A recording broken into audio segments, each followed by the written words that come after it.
Welcome to the Fringe Festival Talkback for the Orlando Project, presented by the Theater Arts Program. Thank you for joining us as we take a closer look at the unique circumstances behind the Orlando Project film. I'm thrilled to introduce the creative team behind the Orlando Project, starting with the director of the project, Marcia Ferguson, and the cast, the creators, the ensemble, featuring Whitney Barrett, Olivia Demberg, Adam Ritter, Suzy Tamayo, and Volker. Hi, everyone. Thanks so much for being here with us. I'm terribly glad to be here with the ensemble behind the Orlando Project, who are old friends of mine at this point. The short film we all created together that is currently screening as a part of the Philadelphia Fringe Festival. I want to thank the Theater Arts Program for their sponsorship and the Philadelphia Fringe Festival, and especially Kat Johnson and Noah Levine for overseeing and organizing this. I just have a short little summary of where we are with this film, and we certainly hope that if you've not already screened it, you will do so. We're hoping to intrigue you into doing that. Our short film is the result of an interrupted rehearsal process, which is something that many folks in theater have experienced lately. And it takes the place of the live performance of Orlando that we originally planned to take to the Edinburgh Fringe Festival. Instead, we made a film, one that uses both language and imagery plus original music, together with what amounts to artistic mini documentaries. Poetry, really, visual poetry, dealing with the ensemble's individual experiences with the early disruptions and challenges of the global pandemic. And tonight we'll hear from the ensemble about the process of making this film and see images and other materials that do not appear in the final version. So again, if you've not already done so, we hope you screen the film while it's in the Fringe Festival here in Philadelphia, and a direct link to the film I think can be posted in chat. Noah, that would be great if you could post that link. After we hear from the ensemble, we'll have a little bit of time for questions, and we hope that some of you have some curiosity and desire to speak with the ensemble and myself about this process. So Adam, let's start with you. What do you have to share? Yeah, absolutely. Thanks, Marcia. Yeah, what an insane experience.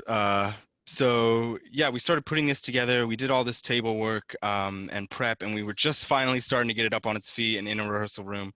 And then, yeah, the pandemic struck. Penn tells everyone to leave. The festival, we find out, eventually gets canceled. Obviously, there's a lot of initial shock and disappointment for sure. But we're all really excited to kind of pivot into this new medium. And, you know, the first thing that really popped out to me is that we would come to these discussions each week with, you know, what we'd been able to kind of dig up about the text and our experiences. And in relating to each other, there was so much common language, you know, almost verbatim. This crisis was really like super universal. And that was kind of the first hint of that I got. And you could definitely tell that from our whole process. But that's not to say that it was smooth sailing. Kat, if you want to throw up that first image for me. It's of me in a GoPro attempting to capture some initial footage, and believe it or not, completely unusable. But yeah, the shift really let us put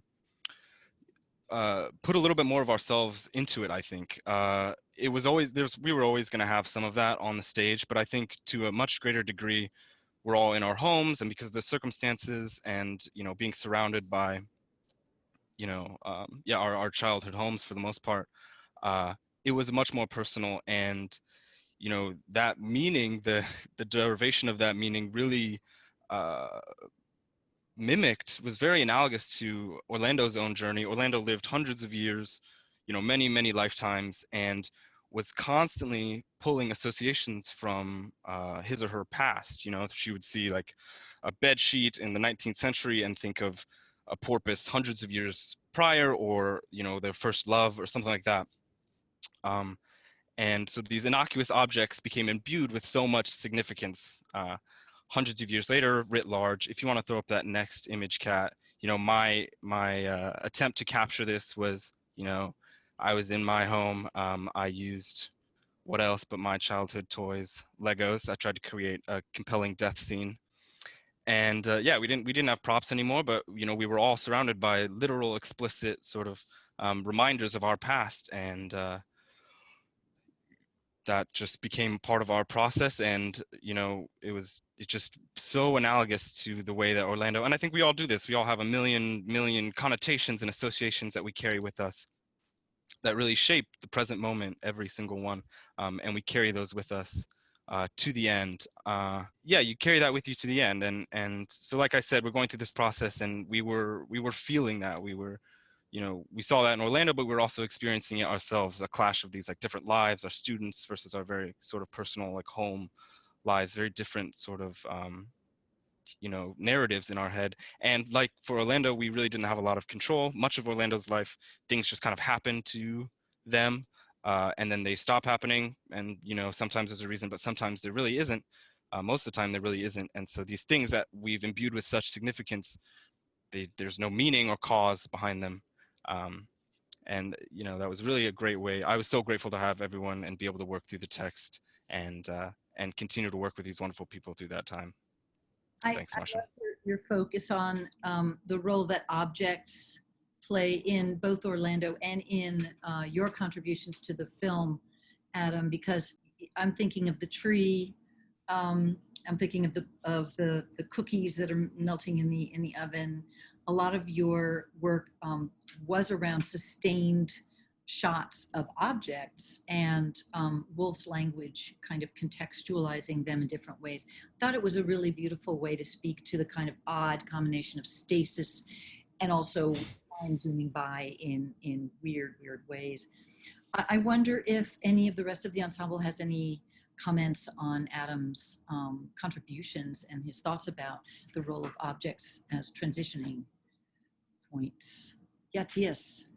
Adam, it's so funny to me that you're speaking about objects because to me, the headset that you're wearing right now is a symbol of the Orlando project. There's these few things that once we moved into our own spaces just resonated, like seeing Adam in class in the spring meant seeing him wearing this headset. And I think as we got familiar with each other's spaces through our backdrops and seeing each other's sort of windows into our worlds as we made these projects, it really established, I think, a deeper connection between the five of us. One of my initial disappointments was that we weren't going to get that solidified time together in those last rehearsals and time abroad, but we got this really unique personal way in to each other's lives. And I feel like rather than getting to travel as a group, we got to travel to each person's life and space. And I think objects were really key in how we got to do that because they are one of the most tangible representations we had. That's great. I completely agree. And I mean, this whole motif of travel is so ironic for us, as it is. It functions ironically also in Orlando when they are discovered in Constantinople suddenly to escape the Duchess, for example. There's a lot of humor to be found in transitions between locations. Super. Well, thanks so much, Adam. I wonder if we could now turn to you, Whitney. Do you want to share with us some thoughts? Yes. Thank you, Marcia, and also thank you, Adam, for like all the great points that you brought up before with your lovely photo of you. And yeah, like Tia said, the headset, a mainstay for Adam. And I think, you know, just like touching on that and expanding on it a little bit, definitely for my journey, and I feel like for my classmates as well, that kind of first like initial shock of, you know, having to transform a play in some way, and how we were going to do that first with the medium of, you know, doing a play over Zoom, where we're going to do that, or like some part of, you know, trying to make what we were doing work. And I know like you said earlier, Marcia, a lot of theater people definitely have done this, having to connect over and through the web, and how it's so different from, you know, theater needing to be about touch. And I think that transformation is something like Orlando's journey through life. It wasn't linear at all for us to get to this final product of this film compiled of numerous films and dialogue and just discussion posts also between all of us. And so like I think one of the first materials that I want to share is kind of this part where Orlando is stepping off of a ship back to England, and it's been years, several years. And it looks so different and so radically same.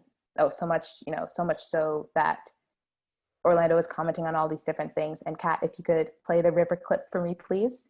I live in Texas, and so you'll see, just what I thought was markedly different outside of my window.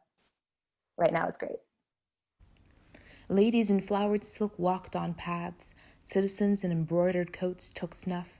Basically, Orlando was talking about seeing like all of these women, the ladies walking on by, the streets are populated. And I just, it was a few weeks after we'd been sent home where we started this, and I was like, oh, the irony. Texas, everyone's out and about. I'm seeing no one right now. It's the spring, it's beautiful weather. I can't go down there. Others can't enjoy this time, because I think there was this collective agreement that we were going to try and protect ourselves and others. That was obviously at that time in early March. And I think that it was just something, seeing that outside my window, that feeling of coming back to something that should be so similar, like Orlando did for England, but it was so different, coming back a little too soon. And seeing that kind of made it very real that, COVID wasn't going away, that we weren't just like being let go from school, that we were in the middle of something in our present moment, something was really happening. And this kind of brings me to my second material that I want to share. I'm very video heavy, so I apologize for that for everyone else, but this is a discussion post. So Kat, if you could put up the Canvas post, please. It kind of reflects our connection as an ensemble, where it is my response to something Adam had posted, where we each had our little videos each week that we did. And basically, it was kind of questioning, how we could come together over technology. We were robbed of that touch, but realizing the necessity of others. So when that choice was taken away from you, and with people where it was so hard health-wise or limited technology-wise, that need to reach out to others. And it's almost like Orlando did with that feeling of time. You've done something, it's taken you a long stretch of time, kind of the ability to live through centuries. And then all of a sudden, that journey through solitude, you felt this need to reach out to others, to share what you had done. And I think through this pandemic, or at least at that time where we were writing it, there was a need for us to share our work with each other. And we had this platform, we had these small groups where we could kind of bounce ideas off of each other and really share in that art. And so Orlando, as Adam points out, felt this need upon completing their poem, The Oak Tree, to suddenly share it with other people in the world, even though, centuries they'd gone through life, and it was a solitary journey. They didn't really need others. As we were looking about like time, we were really reflecting on how we spend time, how we wanted to spend it, and how we did spend it. And so this kind of relates to my third and final sharing of material, which is a little clip that I think also appears in the Orlando Project film. So do watch out for that. Kat, if you could pull up the book packing clip, please. Where are we out of history? Orlando took a silver candle in her hand and roamed once more through the halls, the galleries, the courts, the bedrooms.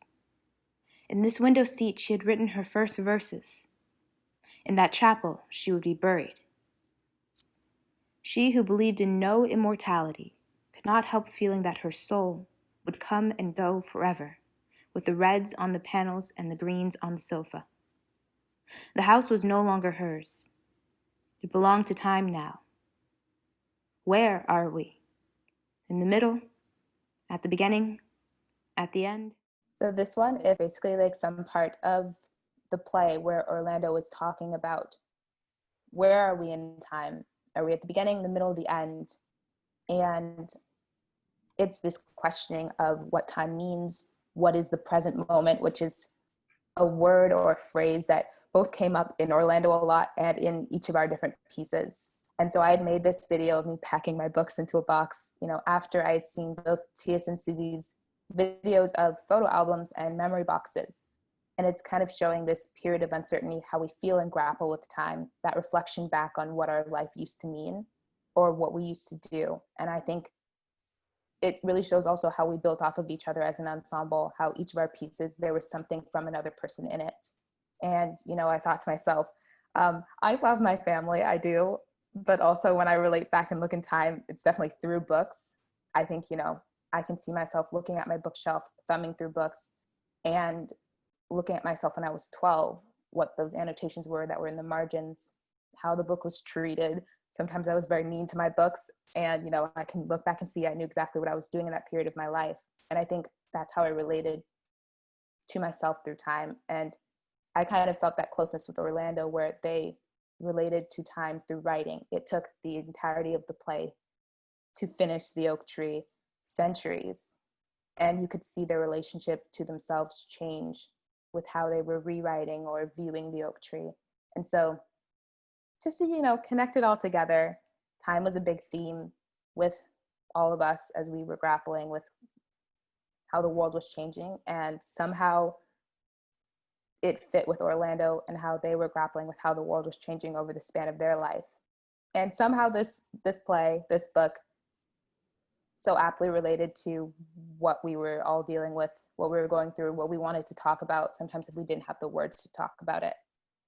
And I just wanted to thank everyone here for, you know, going through this project with me and, you know, being a space where we could really discuss these ideas, but also talk about each other and in some way connect through technology, perhaps even closer than we could have in person. And that's me. I'm done. That's so great, Whitney. Thank you so much.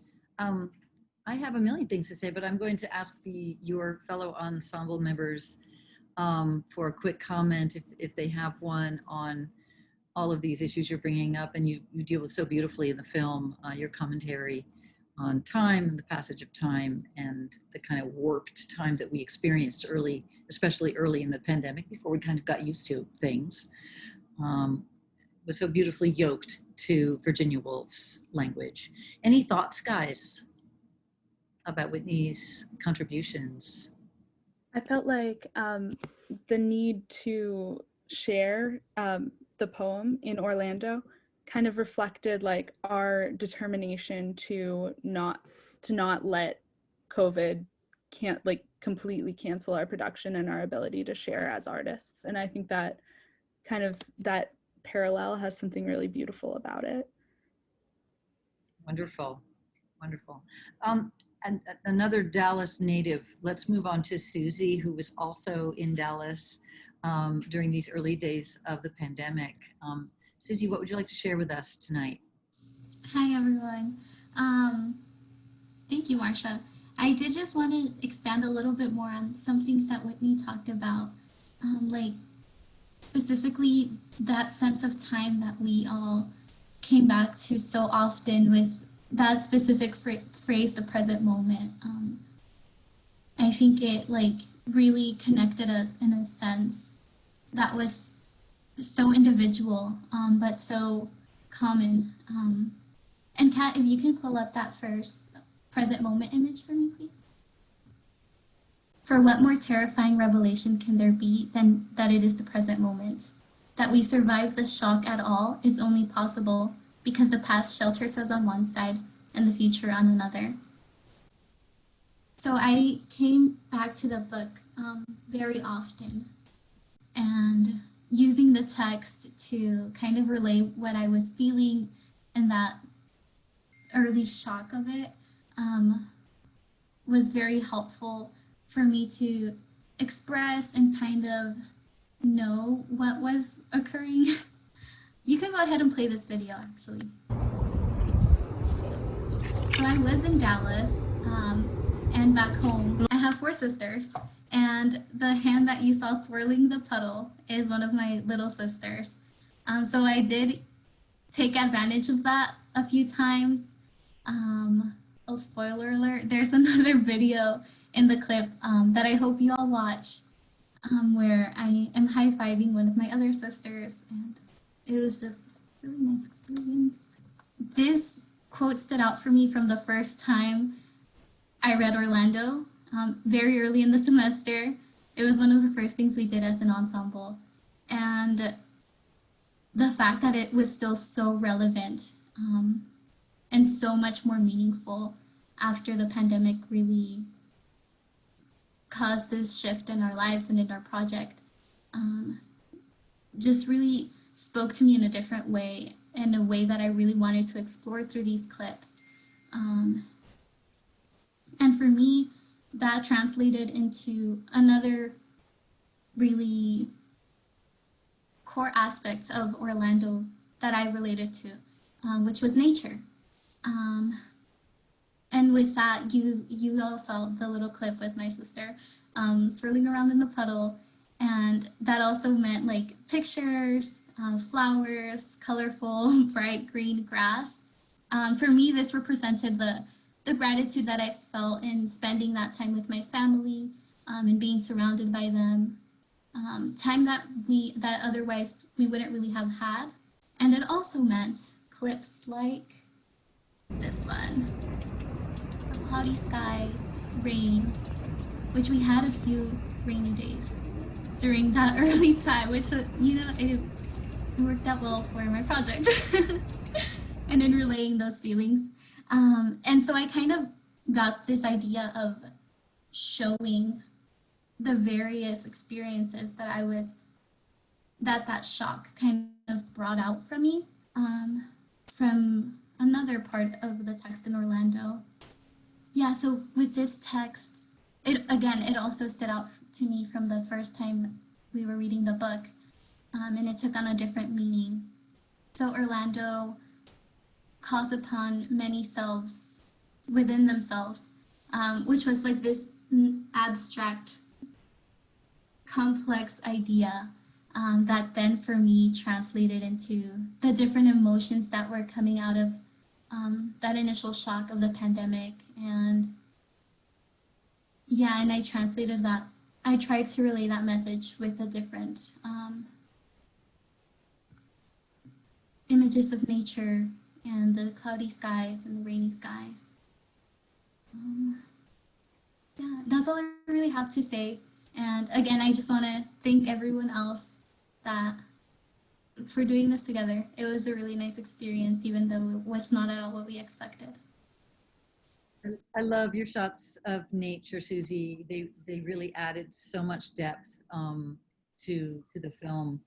And something I love about the shot that you just shared of the book itself with all of your notations is it's a nice symbol of the present moment, of your engagement with the text, of you living in that moment and responding to it and with it as a reader in ways that you would then respond as an actor and as ultimately sort of a filmmaker. So there's sort of these different presences that you have with that text, but it started with that immediacy, which was rehearsal, right? We weren't supposed to see the images. We weren't supposed to see your marginalia and your engagement on that level, but I love that we were just permitted to. I appreciate that.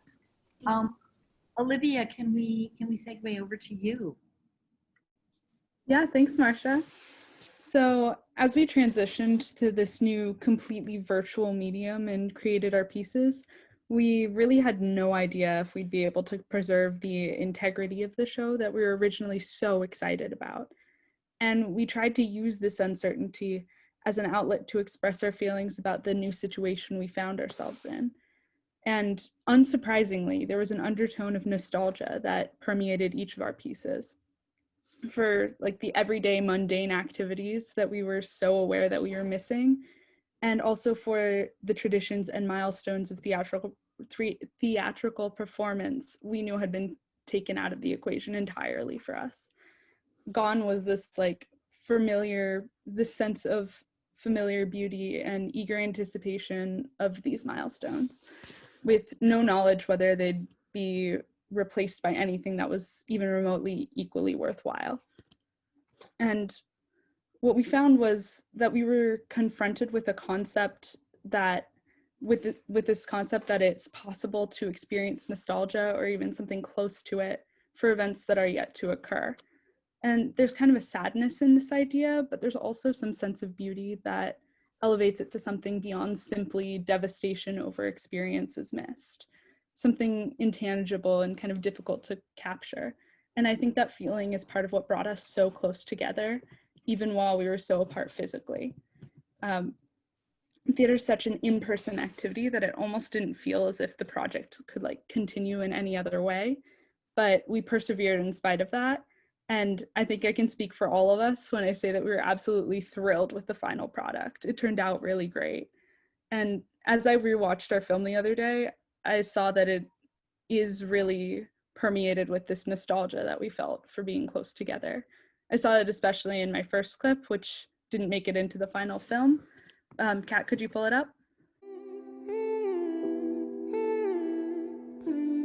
Put out these fires in my headspace, 'cause I'm wide awake. Why am I awake? The city sits below. There is, perhaps, a kinship among qualities. One draws another along with it. And the biographer should here call attention to the fact that this clumsiness is often mated with a love of solitude. Having stumbled over a chest, Orlando naturally loved solitary places, vast views, and to feel himself forever and ever and ever alone. So, after a long silence, "I am alone," he breathed at last, opening his lips for the first time in this record. He had walked very quickly uphill through ferns and hawthorn bushes, startling deer and wild birds to a place crowned by a single oak tree. For a moment, Orlando stood, counting, gazing, recognizing. He sighed profoundly and flung himself.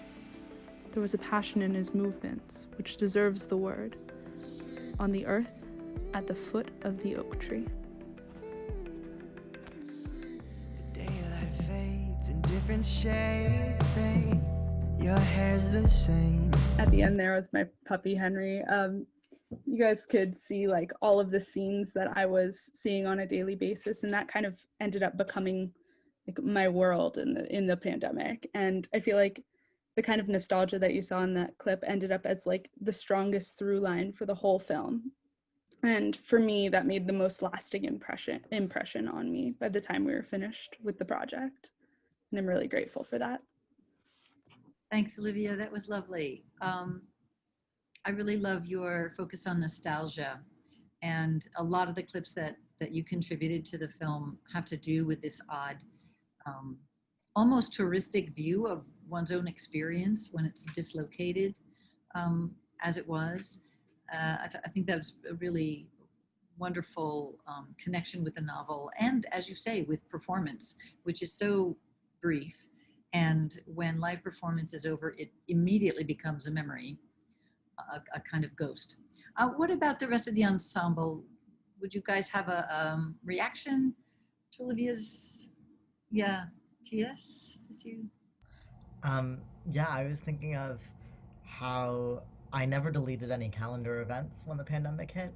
So I would get these like notifications and reminders for things that were set to be going on. A lot of them related to this class and this project as we neared our supposed show date, what would have been our tech and the start of our evening rehearsals. And I think that, Olivia, you put it beautifully, this sense of nostalgia for things that never happened was really hard to wrap my head around at first. Yeah. And actually, T.S., why don't we move over to your contribution to the proceedings? What do you have for us?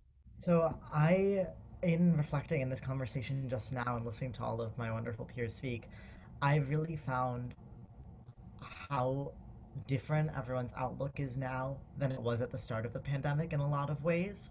I remember being very resistant of the phrase "a new normal," and really unsure what that meant. And I remember conversation in a class where Marcia mentioned the possibility of fall being virtual, and I cut her off and said something like, "Oh my, just even I hadn't thought of that, and thinking about it makes me nauseous. Like, there's no way that's gonna happen, right?" And here we are doing a virtual event a few weeks into our virtual fall semester.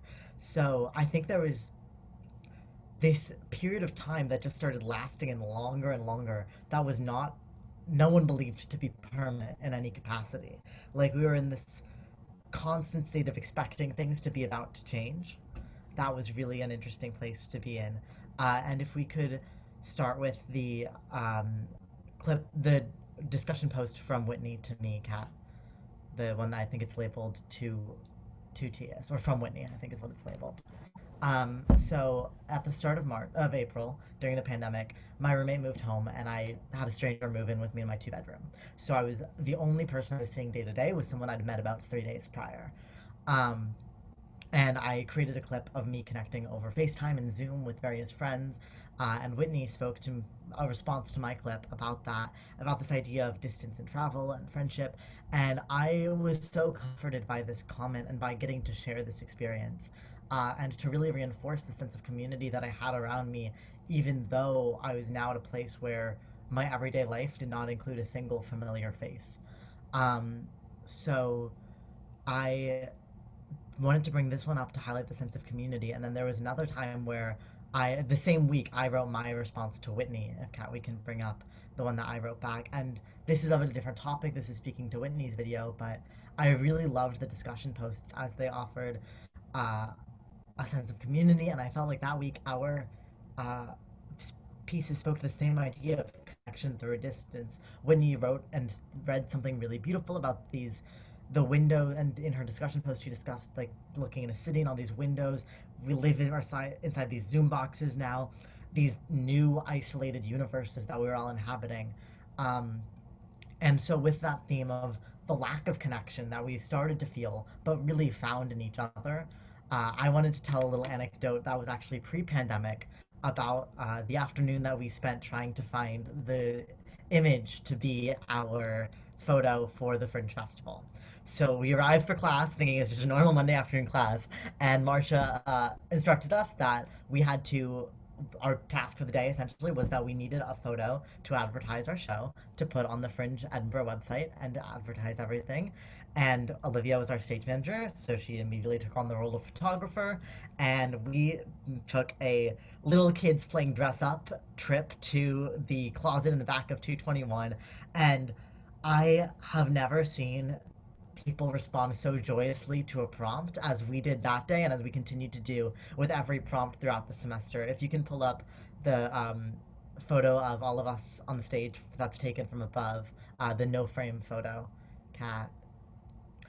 We spent a good portion of the afternoon in an empty, recently struck black box with Kat, that had just finished taking down the set from Government Inspector, which had just finished, and Olivia had positioned herself on the catwalk above with the four of us trying out different poses. No idea what it would come up looking like. Every single one of us is wearing random costume pieces that the others had found in 21 and pulled out like they were coming out of a treasure chest. I ended up with this like collar and gloves and a crown, and Suzy's sword and those fantastic glasses on Adam, and we started just putting together this world. And then we found these frames. If you can bring up either of the frame photos, Kat, which you saw also in the setup for tonight. When our photo are these frames that we had turned into virtual photos. But I really love this one that Kat just brought up now, and the other one you're about to see with the frames. We all took our own frames from the props that had just come down from hanging on the sides of Government Inspector and put them to new use. And then we did the same thing all around campus. We very proudly walked around in these ridiculous outfits, letting ourselves be these characters, inhabit this space with each other. And I remember that afternoon, every time we would attempt to walk closer back to Edinburgh. I think the button was our furthest away stop. And then after the button, we started to turn back. If you can show the gate photo, Kat. One of the 5-6 of us, including Marcia, would stop and say, wait, this is the perfect spot for our photo. And I think we ended up with about 15 locations. And a folder of photos that took me hours to look through to find these, because everything was viewed as an opportunity by this ensemble, and that remained true after we all went back to our homes and our individual spaces for the pandemic, we just started living in this world of possibility for this piece that we'd clearly already been creating. I spent an afternoon of my spring break before everything got canceled back in DC, looking around my old childhood house, which my mom was renting out at the time and has since sold, or is about to be selling, and was looking through this house that none of my family lived in anymore, for a wooden flute I hadn't seen in 3 years because it was the perfect musical instrument for Orlando. And I successfully got it and brought it back to my dorm and was so excited to bring it to our first evening rehearsal. And then, of course, that first evening rehearsal never happened. But that flute is still in my room here in Philadelphia and is not back in DC, where it lives in a closet usually. And it has this whole new, speaking to objects, Adam, this whole new sense of being part of this project, even though I don't think it ever showed up anywhere. But we started to create this new world around our pieces. And while it wasn't a post-pandemic time, I wanted to share that series of images, and that was the first day that I really saw, okay, this is our community. This is going to be a group that forms something together. The true meaning of the word ensemble, and that luckily we didn't really let distance get in the way of that. Seeing those photos is just so fantastic. I'm sure everyone else in the ensemble remembers that day so well. And actually, I remember it with great nostalgia because it was really the last time I felt like able to traipse around with freedom. And in retrospect, what a special time that was. I'm so glad we grabbed it. And I love this analogy of drawing materials from the back of 221 and costumes and props and just sort of having a playful, fun attitude. And then what you all did so bravely, to drawing materials from the novel and from your own lives, from your kitchens, from your family homes, from images that were meaningful to you, that dovetailed, that were in sync with the themes of Orlando, whether it was, trees or family photo albums or flowers or chocolate chip cookies in the oven. And it all makes sense. I mean, it all creates this wonderful thread between the five of you and your engagement with the novel, but also with this bizarre, seemingly random experience that we all went through. I want to give you guys in the ensemble a chance to respond to Tia's there just for a minute, and then we're going to open it up for some questions. Yes, that seeing those pictures again just made me really miss you guys, and I just wanted to say that. Fair enough. Yeah, that was a fun time. So at this point, I'd like to introduce Kat again, who has been the pulling the strings behind the curtain here. And again, yes, absolutely. We have a few minutes here to take questions from our viewing audience. Go ahead, Jennifer. It's so wonderful to hear about your experiences working on the show. It's really beautiful and inspiring. I was wondering if you could talk a little bit about the editing process and what was it like to create the video itself? There's all this beautiful, amazing material that you guys have had to choose between. What was that like? Hi, Jennifer. Thanks for that question. I will take that, since I was the editor and I had the scary job of trying to craft something from, as you said, like this flow of material that came from this ensemble. It felt like a huge responsibility, first of all. And as someone who had to teach herself iMovie, it was an exciting challenge, but I also had given myself the deadline to get it finished by the end of the semester so that everyone could really have something to walk away with, to sort of feel like they created an object, so to speak, that they could take away from the Edinburgh experience, even though we didn't get to go to the festival per se. So the challenge was to find a way into both the novel and also to do justice to the students' experiences, and to try to bring them together and braid them in a way that felt like it made a kind of poetic sense. And I actually solicited ideas from everyone about organizational structures, and everyone had some great ideas. And at the end of the day, I realized like I had to just sort of go with an intuitive feeling for how to organize things. We had talked about intertitles. We talked about doing things much more formally, but it wound up being quite a poetic, kind of meditative little film. And I thought at the end of the day that was honoring what the students brought to the project. I mean, they had such a true poetic voice collectively, and hopefully I've done justice to that. So that's my response. Does anyone else care to respond to that in the ensemble? Once again, I think I speak for all of us when I say you definitely did it justice. So thanks, Marcia, for editing and putting it together and listening to the flow that the project kind of seemed to have to you. Looks like we have another question from Dasha. Dasha, go ahead. Hi. I was just wondering if you had to do something similar now, like, because you talk so much about like time and nostalgia and the future, and about the future and the past. So if you had to do something like this now, how do you think your perspective of time will have changed? Like, even if you were to recreate this project or do a different one, or just how have your perspectives changed like over the summer and since then? What a fantastic question. I'm going to throw that one your way, Whitney, because you had some really meditative things to say about time and the way it was passing. Do you have thoughts about how you would do it now, or how things have changed? I do. Thank you first for the question. And I think definitely considering that we are, still in a pandemic, and, you still see, not to be, morbid or anything, but you still see those death counts rising. You still see so many people who are staying inside, who have to stay inside. I think that now, looking at, what we were doing, I think some part of that larger part would play in where there's this division of people who are outside, people who are inside. Our relationship to nature would definitely change in how we portray it. I think, Suzy is definitely someone who spearheaded our nature view. So much of nature is in Orlando, and nature and time together. Nature kind of flourishes, continues on its own, untouched by people, sometimes untouched by time. And now you kind of see people going back out into nature. I definitely feel like we would capture some point of that. But I think what you can see in our videos or in the film itself a lot is an absence of others. And I definitely think that others would play back into our video if we did it again in a very heavy kind of way, because of time, because of what we've experienced now.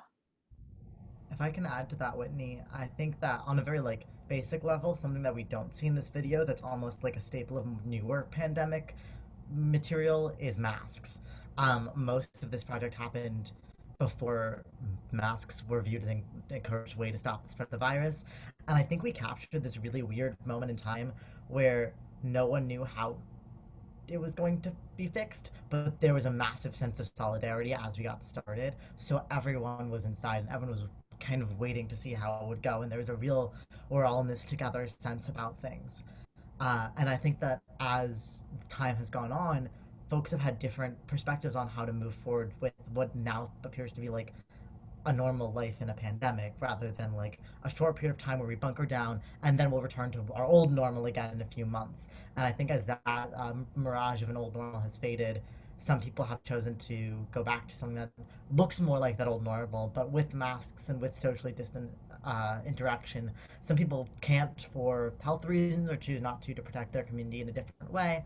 And some people, of course, as we see on the news and things like that, don't really give credit to the virus's massive effect, and so are living as if we had the old normal as a possibility.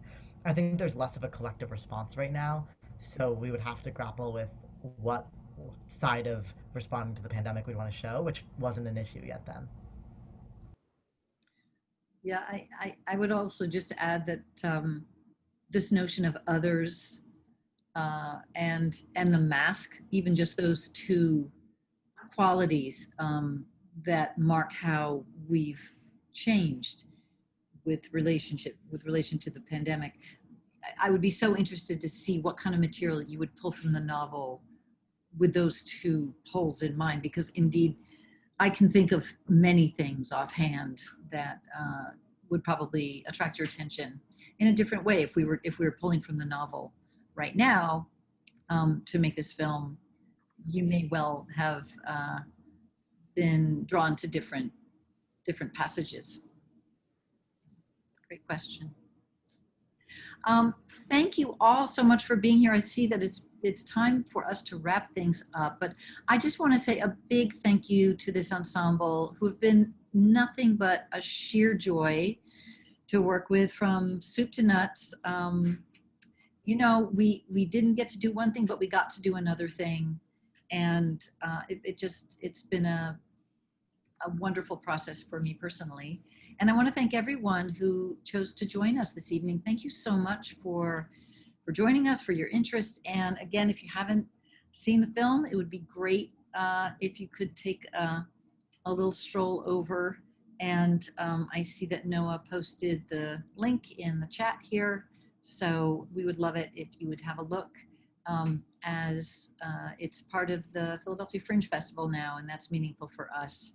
We weren't able to be part of the Edinburgh Fringe, but we are part of the Philadelphia Fringe, and proudly so. So thanks so much, everyone. And one more thank you to Kat and Noah for facilitating, and I will say good night.